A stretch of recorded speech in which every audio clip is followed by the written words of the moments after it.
सोचो जरा, पाकिस्तान ने एशिया कप 2025 में धमकी दी, हम बाइकआउट करेंगे, और पूरा सोशल मीडिया, पूरा क्रिकेट जगत एकदम हिल गया। एक पल को लगा कि शायद पाकिस्तान ने कोई बहुत बड़ा फैसला ले लिया है, कोई इज्जत बचाने वाला कदम उठाया है। पर 3 दिन बाद वही पाकिस्तान 1971 के सरेंडर की तरह उसी मासूमियत से सर झुकाए फिर से मैदान में उतर आया। अब सवाल यह है कि आखिर हुआ क्या था? पाकिस्तान में इतना एटीट्यूड दिखा कैसे, और फिर इतनी जल्दी सरेंडर क्यों कर दिया? चलो आज हम इस पूरी नौटंकी का परत दर परत हिसाब करते हैं, जो कि मजेदार भी होगा और खुलासा भी। अब देखो, पाकिस्तान का ये ड्रामा शुरू हुआ उस दिन जब इंडिया और पाकिस्तान का मैच हुआ। इंडिया की तरफ से सूर्य कुमार यादव की टीम थी। भाई साहब ने मैदान पर सिर्फ रन नहीं बनाए, बल्कि मैच के बाद भी एक ठप्पा लगा दिया, हाथ मिलाने से इनकार, पोस्ट मैच प्रेजेंटेशन से दूरी, और साफ कह दिया हर चीज क्रिकेट नहीं होती, खेल से बड़ी चीजें भी होती है। सुनते ही पाकिस्तान के अंदर हलचल मच गई, वहां से नवाबी चालू हो गई। हम बाइकआउट करेंगे, हम सम्मान से खेलते हैं, और हम इज्जत का सौदा नहीं करेंगे। सुनने में अच्छा लगा, लेकिन दिल में गुदगुदी भी हुई। क्यों? क्योंकि यही पाकिस्तान 2008 के बाद से हर बार भारत का दरवाजा खटखटाता आया है, सिर्फ पैसों के लिए। चाहे पीएसएल हो या एशिया कप, पैसा दिखा तो पाकिस्तान दौड़कर पहुंचा। तो अचानक इतना एटीट्यूड कहां से आ गया? यही पहला सवाल खड़ा होता है। अब आते हैं असली मुद्दे पर, आईसीसी का नियम। जब पाकिस्तान ने कहा कि हम नहीं खेलेंगे, तो आईसीसी ने तुरंत कॉन्ट्रैक्ट सामने रख दिया, और उसमें लिखा था कि अगर तुम बाइकआउट करते हो तो पेनल्टी है सीधी $16 मिलियन। अब जरा सोचो, पाकिस्तान की अर्थव्यवस्था में $16 मिलियन का मतलब क्या होता है? भाई, पाकिस्तान की आधी पीढ़ी तो उसी में गिरवी रख दी जाएगी। इतना पैसा पाकिस्तान के पास है कहां? ये वही देश है जिसे आईएमएफ से कर्जा लेना पड़ता है, और कभी चाइना, कभी अमेरिका को अपना बाप बनाना पड़ता है। तो फिर $16 मिलियन देने का सवाल ही नहीं उठता। और यही पाकिस्तान का एटीट्यूड 3 दिन में आए हाय हाय करते हुए सरेंडर में बदल गया। यही 1971 वाली फोटो याद आ जाती है, जब 90,000 सैनिकों ने सर झुका दिया था। इतिहास उसको रिपीट कर रहा था। फर्क बस इतना था कि इस बार मैदान जो है वो क्रिकेट का था।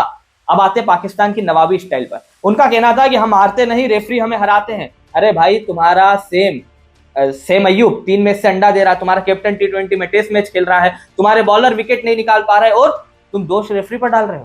ये वैसा ही है जैसे बच्चा स्कूल में फेल हो जाए और कहे कि मैं पास हो रहा था, लेकिन टीचर जानबूझकर मुझे फेल कर दिए। मतलब दुनिया को बेवकूफ समझने की भी हद होती है ना।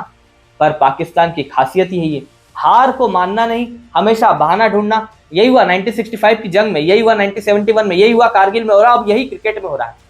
हार गए, लेकिन टीवी पर, सोशल मीडिया पर अपने ही लोगों को कह रहे हैं नहीं नहीं नहीं, हम तो जीते थे। और मजेदार हिस्सा तो वो वीडियो था जिसे पाकिस्तान ने रिलीज किया। आईसीसी के रेफरी बैठे हैं, 4 पाकिस्तानी उनके साथ, और वीडियो का ऑडियो म्यूट कर दिया गया। फिर कहा गया कि देखो देखो, रेफरी माफी मांग रहे हैं।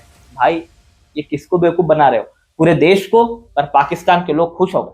सोशल मीडिया पर मीम चल पड़े, आईसीसी ने माफी मांगी, लेकिन 10 मिनट बाद आईसीसी ने साफ कह दिया कि ये सब फर्जी है। अब जरा सोचो, जिस रेफरी का काम ही कोड ऑफ कंडक्ट देखना होता है, वही रेफरी इंडिया को रन बनाने में मदद करेगा। हार्दिक पांड्या को बताएगा कि कैच कैसे लेना है, सूर्या को समझाएगा कि छक्का कहां मारना है। अरे भाई, ये कोई टीवी शो नहीं है, ये क्रिकेट है। पर पाकिस्तान को अपनी हार का बहाना चाहिए ही था। तो अब यहाँ एक दिलचस्प मोड़ आता है। पाकिस्तान को लगता है कि सम्मान पैसे से बड़ा है, पर हकीकत यह है कि पाकिस्तान के लिए पैसा ही सबसे बड़ा है। बीसीसीआई पूरे क्रिकेट का 80% रेवेन्यू पैदा करता है। आईपीएल अकेले इतना कमा लेता है कि पीसीबी का पूरा साल का बजट निकल जाए। तो भाई, असलियत यही है कि बीसीसीआई क्रिकेट का बाप है। पाकिस्तान चाहे जितना ही नवाबी दिखाए, आखिर में पैसा उसे घुटनों पर ला देता है, और इस बार भी यही हुआ। बाइकआउट की बात करके, एटीट्यूड दिखा करके पाकिस्तान ने 3 दिन का शो किया, और चौथे दिन सर झुकाकर मैच खेलने आ गया। बस इतनी सी बात थी। लेकिन यहाँ एक पॉइंट भारत पर भी बनता है। कुछ लोगों को लगा कि भारत को मैच ही नहीं खेलना चाहिए था। इतना इमोशन जनता का था, इतनी भावना थी, तो एक सख्त स्टैंड ले सकते थे। पर भारत ने बीसीसीआई के पैसे और आईसीसी के दबाव को ध्यान में रखकर मैच खेला। खिलाड़ी, खासकर सूर्य कुमार यादव ने मैदान पर और उसके बाहर जो स्टैंड लिया, वही भारत का असली जवाब था। मैच जीतना, हाथ नहीं मिलाना, और जीत को इंडियन आर्म फोर्सेस को डेडिकेट करना, यही वो संदेश था जिसने पाकिस्तान की इज्जत का बोरिया बिस्तर बांध दिया। और पाकिस्तान के पास एक बाइकआउट का खोखला हथियार बचा, जो पेनल्टी के बोझ तले चकनाचूर हो गया। तो अब कहानी का निचोड़ यह है कि पाकिस्तान का यह पूरा ड्रामा सिर्फ दिखावा था, सम्मान का नहीं, बल्कि आटे दाल का खेल था। पाकिस्तान ने कहा हम नहीं खेलेंगे, आईसीसी ने कहा ठीक है, $16 मिलियन दो। पाकिस्तान बोला या अल्लाह, इतना पैसा कहां से लाए, और फिर भागकर बस पकड़कर मैच खेलने आ गए। और इसलिए दुनिया पाकिस्तान को अब सरेंडर स्थान कह रही है।